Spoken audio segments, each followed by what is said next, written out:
오늘도 주회전에서 예배하시는 하나님의 모든 성도님들, 우리 방안교회 성도님들에게 주의 복이 넘치시기를 주님의 이름으로 축원드리겠습니다. 우리 함께 다시 한번 좀 인사하시겠습니다. 오늘 날씨가 너무 화창합니다. 화창한 마음으로 인사하시겠습니다. 참 잘 오셨습니다. 인사하시겠습니다. 참 잘 오셨습니다. 또 인사하시겠습니다. 모든 것이 넘칠 줄 믿습니다. 인사하시겠습니다. 모든 것이 넘칠 줄 믿습니다. 아멘. 우리 출석 인원 100명 될 줄도 믿습니다. 아멘. 어제요, 매성익 집사님 가정이 이사를 했다고 말씀을 드렸는데요. 어제 이사할 때 여러분들도 이사를 한 번씩 하시잖아요. 자, 그런데 이사할 때 어떻습니까? 우리 귀중품은 좀 따로 챙겨두지 않습니까? 이사하다가 잊어버리는 경우도 있고요. 아니면 어디다 잘 두었는데 아직까지 어디다 두었는지 못 찾는 경우가 있습니다. 너무나도 잘 두었기 때문에 어디 두었는지 기억도 안 날 정도로 그런 경우가 있습니다. 우리 한번 좀 여쭤보겠습니다. 우리 현여 형제하고 두레자매 새롭게 이사했는데 뭐 잊어버린 거 없습니까? 없어요? 아, 잘했습니다. 네. 저희 아내는요, 제가 이사를 하지 않았습니까? 이사를 했는데요, 저희 아내는 그 귀중품을 잘 뒀습니다. 따로 뒀는데 아직까지 못 찾고 있습니다. 어디다 뒀는지 아직도 모르고 있습니다. 거기에는 여러분, 다이아 반지도 포함되어 있습니다.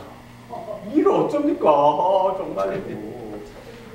그래서요, 지금 어디다 두었는지 아직도 못 찾고 있는데, 혹시 여러분들께서 저희 집에 오셔서 혹시 찾으시거든 좀 말씀을 해주십시오. 아직도 못 찾고 있는 이 반지가 있습니다. 자, 그런데 오늘 여러분 이렇게 말씀을 드리는 이유가요, 여러분들께서도 무언가 잘 챙겨놨다가 아, 이거는 정말 내 것 소중한 거야, 이거 비싼 거야, 야, 이거는 정말 보석이지 라고 따로 챙겨놓았다가 어디다 두는지 모르는 경우들도 여러분 한 번씩 다 있으실 줄 알고 제가 좀 말씀을 드리려고 합니다. 오늘 성경 본문의 그 짧은 그 한 절의 말씀, 우리 한 번만 다시 좀 성경 본문을 좀 보여주십시오. 그 짧은 말씀, 이 말씀이 바로 오늘 제가 겪고 있는 그런 말씀입니다. 옛날에는요, 당시 중동에는요, 그 귀중한 보물은요, 항아리 단지 같은 속에다 넣어놨다가 은행이 없잖아요. 그러니까 집에다 넣는 것도 좀 불안하고, 그러니까 남 몰래 땅속이나 밭에다가 이렇게 숨겨 놓았습니다. 그리고 자기만 아는 표식을 그렇게 해놓는 거죠. 아, 근데 표식을 해놨는데도 불구하고 어떤 때는 그 표식이 어디 갔는지 사라져버려서 잊어버릴 때도 있고요. 세월이 흘러서 갑작스럽게 무슨 일이 있어서 그 사람이 없고 그 다음 사람이 그 거기에 무슨 뭐가 있는지 알지도 못한 채 밭을 사는 경우도 있습니다. 그리고 대대손손 물려줬는데도 불구하고 아, 그만이야, 깜빡, 그 얘기를 잊어버렸다. 그리고서 그냥 그렇게 지나는 경우도 있었습니다. 그러던 어느 날 전혀 엉뚱한 사람이요, 딴 사람이 그 숨겨두었던 그 보화를 발견하게 된 일입니다. 옛날에 우리나라에 그 김천지 댁에서 일하던 친동이가 이런 일을 겪었답니다. 아니, 열심히 소작농으로 일을 하다 보니까 거기에서 덜커덩 하는 뭔가 밭에 곡괭이에 걸리는 소리가 났습니다. 야, 이거 뭐지? 그러고서 봤더니 무슨 항아리에, 와, 이거 지금 성경에서 이야기하는 것과 같은 그런 큰 보화들이 몇 개씩이나 들어있는 겁니다. 한 항아리에 단지를 보았는데 거기에 많이 있는데 그 한 항아리만 있는 것이 아니라 몇 개씩이나 단지를 발견을 했습니다. 이야! 자, 여러분이시라면 어떻게 하시겠습니까? 단지를 발견하셨습니다. 너의 밭에서 단지를 발견하셨습니다. 여러분 어떻게 하시겠습니까? 나는 김청재에게 가서 보고한다. 맞습니까? 아니요. 옛날에는 주인이 없었습니다. 자, 그랬으니까 이제 어떻게 하겠습니까? 김청재에게 보고하기보다는 이 칠봉이가 재산을 다 팔아갖고 이거를 어떻게 하면 내 소유로 만들까? 그래서 김청재에게 갔죠. 어르신, 제가 이렇게 열심히 일하고 있는데 그래도 이 밭에는 열심히 일을 하다 보니까 애정이 들었습니다. 그래서 이 밭을 꼭 갖고 싶습니다. 어르신, 어떻게 좀 제가 이 밭을 갈 수 있는 방법이 없겠습니까? 김청지가 보니까 이 밭 뭐 별것도 아닌데 오라 잘됐다 싶어갖고 그럼 너 3배를 내라, 3배를. 그렇습니까? 그러면 제가 세배를 내서라도 그러면 이 밭을 좀 갖도록 하겠습니다. 아무 일이 없이 집안에 있는 것 내가 가장 소중하다는 것, 그 모든 걸 팔아갖고 김첨지에게 갔습니다. 그리고 그 밭을 샀습니다. 자, 주위 사람들이요, 가족이 난리가 났습니다. 당신 미쳤냐고. 그 밭 조각이 조그만 것밖에 안 되는데 거기에 뭘 내가 더 할 게 있다고 그 집의 모든 것을 재산을 팔아갖고 거기를 갖다가 주냐고. 사람들이 미쳤다고 그렇게 이야기를 합니다. 가족이 얘기를 합니다. 우리 아내가 얘기를 합니다. 그랬을 때 우리 김첨지가 불렀던 노래가 있습니다. 당신은 모르실 거야. 얼마나 내가 기뻐했는지. 모릅니다. 하지만 그걸 얘기를 할 수가 없어요. 왜냐하면 누군가 얘기했다가 그 비밀이 새어나가면 안 되니까. 그래서 우선은 나만 알고 있는 겁니다.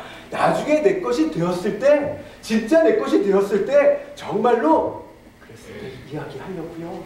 그래서 가족에게조차도 얘기하지 못하고 그것이 바로 오늘 성경에서 하시는 그 말씀의 그 기쁨의 그 이야기입니다. 여러분 그 기쁨 여러분 좀 느끼실 수가 있겠습니까? 오늘 예수님께서는요 그 밭을 도적질하라고 그런 말씀이 아닙니다.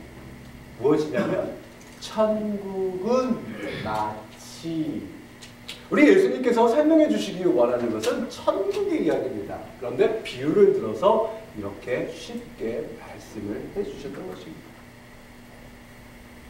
오늘 본문에요 여러분 두 사람이 나옵니다. 보이십니까? 그 두 사람이 등장인물 1, 등장인물 2 이렇게 나오는데요. 등장인물 1이 보이십니까 여러분? 누굽니까? 등장인물 1은요 사람인데요 밭을 파는 사람입니다.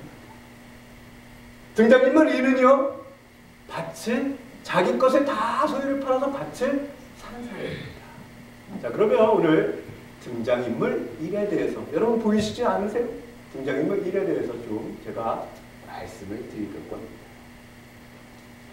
우리 많은 사람들이요 자기 안에 감춰진 그 귀한 보화를 발견하지 못하고 이 세상을 살아가는 경우가 참으로 많습니다. 그냥 나는 이 인생에 이 정도밖에 되지 않아 라고 그렇게 살아갑니다. 우리 교회 궁극적인 모토가 뭡니까? 하나님의 꿈을 이루는 교회입니다. 하나님의 꿈을 이루는 교회. 나를 통한 하나님의 꿈을 이룹시다. 그렇게 이야기를 하는데도 내가 무슨 꿈이 있어? 이 나이에 무슨 꿈을 꾸라는 얘기야. 내가 이 미국 상황에서 내가 이렇게 아침부터 저녁까지 이렇게 힘들게 일하는데 무슨 꿈꿀 틈이 어딨어? 텔레비전 볼 틈도 없어.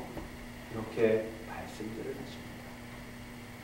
내 옛날에 과거의 모든 실패 때문에 어려웠던 경험들 때문에 부정적인 생각을 가지고 있어요. 아 나는 더 이상 이제 할 수 없어. 이 정도도 이만하면 됐어. 라고 그렇게 말씀들을 하십니다.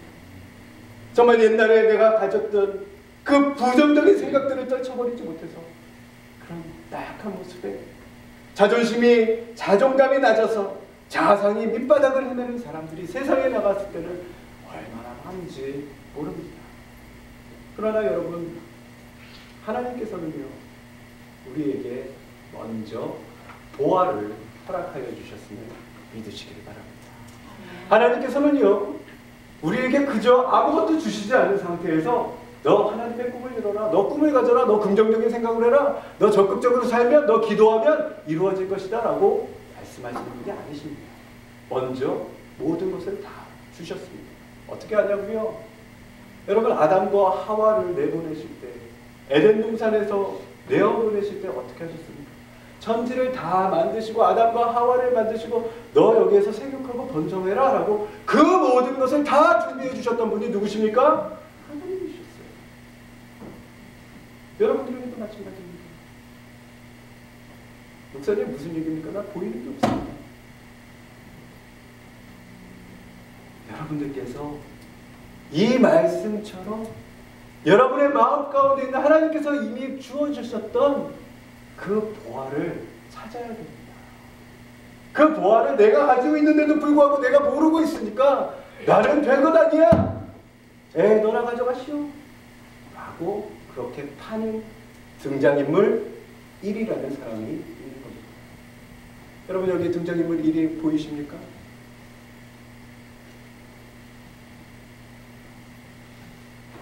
우리 하나님께서 여러분 오늘 이렇게 말씀하십니다. 예, 사랑하는 내 딸, 예, 사랑하는 내 아들아, 내가 너와 함께하노라.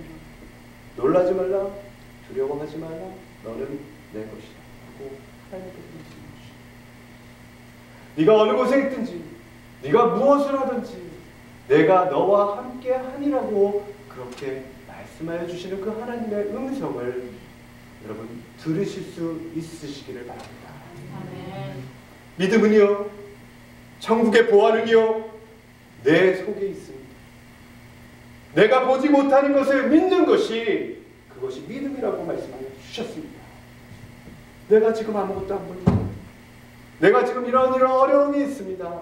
그렇지만 이미 내 안에 주신 그 보화를 발견해 내시는 여러분들 되시기를 바랍니다. 1885년에요. 미국에서 가장 큰 광산 이름이 뭔지 아십니까? 컴스톡이라는 광산입니다. 이 컴스톡이라는 그 광산의 주인의 이름이 컴스톡이었다고 합니다. 근데 이 사람이요, 네바다주에 야산을 하나 갖고 있었습니다.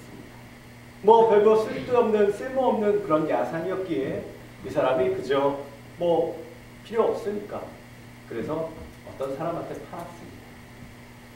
큰 광산을 갖고 있었기에 이거 뭐 별거 아니니까 그래서 광산 전문가가 이 사람에게 어떤 사람에게 팔았는데 그 당시에 11,000불 주고 팔았답니다. 아이고, 어찌된 일입니까? 팔고 났는데 그 다음 달에 거기에서 금광이 발견이 된 겁니다. 그 당시로 1885년 그 당시로 8억 달러 이상이 되는 금광의 금액이 발견이 됐습니다. 아휴, 컴스톡이라는 사람이 너무나도 이게 그냥 우라가 치미는 겁니다. 내가 금광 전문가였었는데 그것조차도 내가 알지 못하고서 그것을 11,000불에 팔아가지고 8억 불에 대한 그런 놀라운 그런 가치가 있었는데 11,000불에 팔다니. 그러면서 시름시름 앓다가 그 다음에 세상을 떠났다고 이야기를 합니다.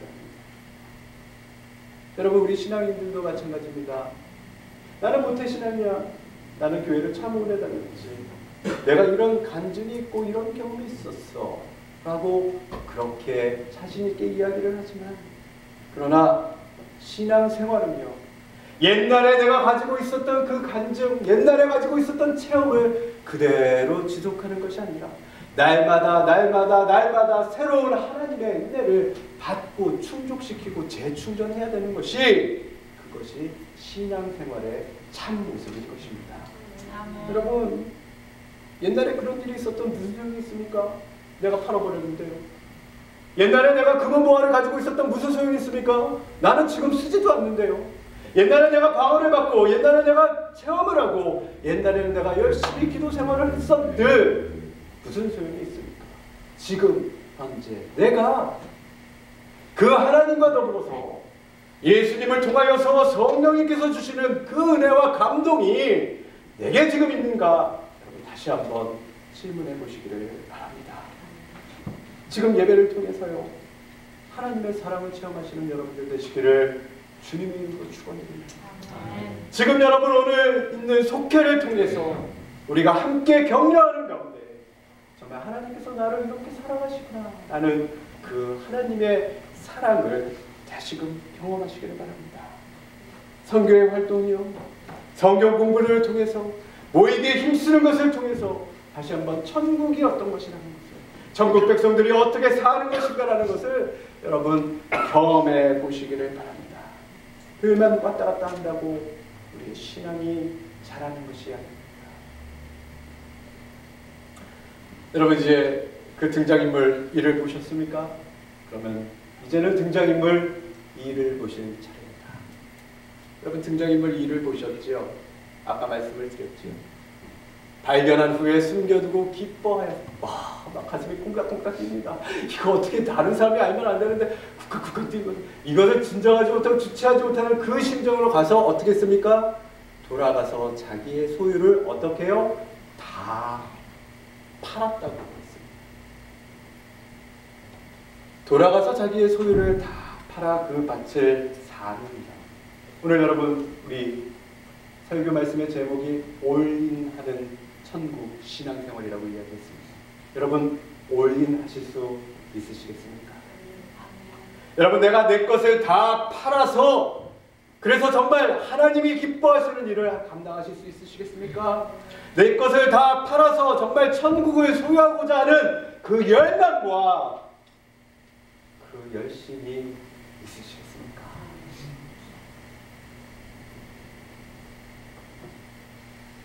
그러기 위해서 여러분 지금 여러분이 생각하시고 있는 여러분이 보물이라고 생각하고 있는 여러분이 보화라고 생각하고 있는 것이 무엇인지를 한번 떠올려 보시기를 바랍니다.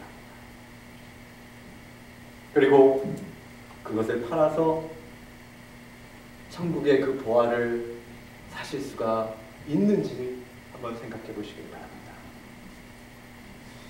제가 아까 말씀드렸죠? 다이아몬드 반지를 잊어버렸습니다.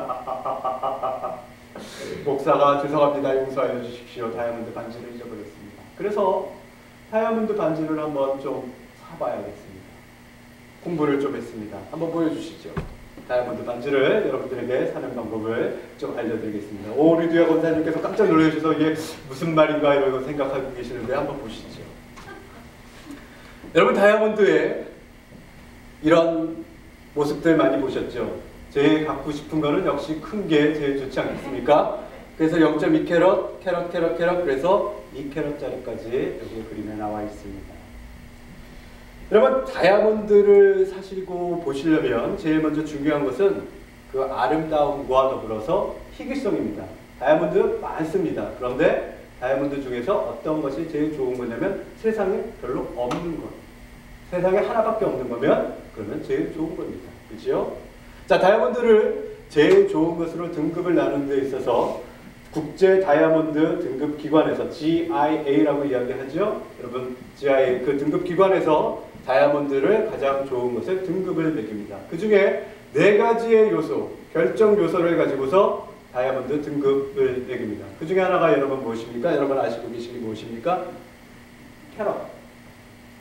캐럿이죠. 크기를 이야기합니다. 중량을 얘기합니다. 그렇죠? 또 하나 또 여러분 무엇이 있습니까? 컬러가 있습니다. 그죠? 색상. 또 무엇이 있습니까? 컷. 자르는 걸 어떻게 잘랐는지, 그것을 어떻게 잘라서 그 빛이 어떻게 잘 보이는지 그렇게 이야기를 합니다. 또 무엇이 있습니까? 집사님 아까 말씀하셨던 클래리티, 투명도를 이야기합니다. 얼마나 밝고 투명한가. 그래서 GIA에서 이 다이아몬드를 이야기할 때 4C를 가지고서 얘기합니다. 아까 뭐라고 했죠? 캐럿, 그 다음에요 컬러, 그 다음에 클래리티, 그 다음에 컷. 4C를 이야기를 합니다.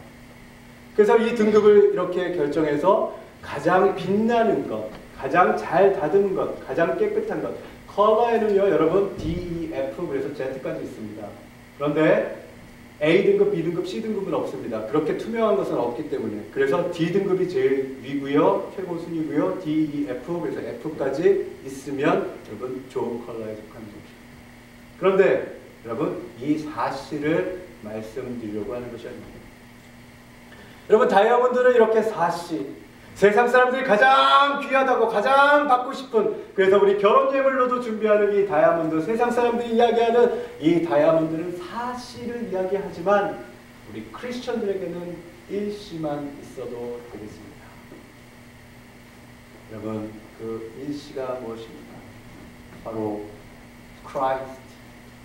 여러분 예수를 구주로 삼으시면 여러분 세상에 있는 보화보다 더 큰 하나님의 천국의 보화를 소유한 줄 믿으시기를 바랍니다. 그래서 여러분 예수 그리스도밖에 없네 라고 그렇게 고백하시는 여러분들 되시기를 바랍니다. 주 예수보다 더 귀한 것은 없네. 이 세상 후기와 바꿀 수 없네. 영죽을 내 대신 돌아가신 그 놀라운 사랑 잊지 못해. 주 예수보다도 더 귀한 분 없네. 이 세상 부귀와 바꿀 수 없고요. 이 세상 명예와 바꿀 수 없기. 세상 즐거움 다 버리고 세상 자랑 다 버렸네. 주 예수보다도 귀한 것은 없네. 예수밖에는 없네. 세상 사람들이요, 다이아를 그렇게 원한다고 하면은요, 저희 아내가 다이아를 잊어버렸다고 하면은요, 저는요, 주 예수 그리스도를 믿는 그 마음, 크라이스트를 우리 아내에게 선물하기를 원합니다. 그래서 사시가 아닌 일시로 정말 주 예수 그리스도만, 정말 하나님만이 내 주님이요 고백인 그런 하나님의 종으로 우리 아내에게 선물되기를 원합니다. 여러분, 그 어떤 것 다 버리고 여러분 천국 보화를 소유하실 수 있으시겠습니까? 정말 천국에 가시기를 원하십니까? 이 세상에 그 어떤 것보다도 내가 예수님밖에 없습니다 라고 고백하실 때 그 천국 보화가 여러분들 것이 되심을 믿으시기를 바랍니다. 예수님이 비유로 말씀하신 것은 귀 있는 자만 들을지어다. 그래서 미지근하고 열정이 없는 사람들, 숨겨진 천국 보화조차도 찾으러 나가지 않는 사람들, 밭으로 일하러 나가지 않는 사람들, 그 사람들은 천국 보화를 발견할 수가 없습니다. 그러나 늘 언제나 그 자리에서 열심히 일하던 그 사람들, 그 안에서 천국 보화를 발견하고 그 모든 것을 팔아서 하나님의 것, 그 하나님의 것을 소유하시는 여러분들 되시기를 주님의 이름으로 축원드리겠습니다. 마지막으로 여러분 예화 하나를 드리고 마치겠습니다. 기네스북에 올랐던 나야가라 폭포를 건넌 미국과 캐나다 그 사이드에 건넌 사람에게 이렇게 물어보았습니다. 당신이 줄을 타면 왜 그렇게 쉬워 보이는 건지 모르겠습니다. 어떤 비결이 있습니까? 어떻게 그렇게 건너갈 수가 있습니까? 라고 그렇게 물어보았습니다. 그때요, 이 사람이 이렇게 이야기합니다. 오로지 목적지에만 시선을 고정하면 됩니다. 밑을 보면 절대 안 됩니다. 밑을 보면 내 머리가 가는 곳에 몸도 가게 되어 있기 때문에 떨어지게 되어 있습니다. 아래를 보면 떨어집니다. 그러니까 오직 앞에 있는 고정된 시선으로 여러분 갈 곳을 바라보시기를 바랍니다 라고 그렇게 이야기를 했습니다. 여러분 어디에 올인하시겠습니까? 여러분이 궁극적으로 가셔야 할 곳은요, 천국임을 기억하시기를 바랍니다. 이 세상에서 내가 누리는 부귀 영화가 이것이 아니라 여러분 하늘의 금은보화를 찾으시고 하늘의 금은보화를 소유하시고 그리고 궁극적으로 나아가시는 천국에 이르시는 우리 모든 뉴욕과 함께 성도님들 다 되시기를 주님의 이름으로 축원드리겠습니다. 이 좋은 복음의 소식 세상에 나가서도 증거하시는 여러분들 되시기를 바랍니다. 기도하시겠습니다.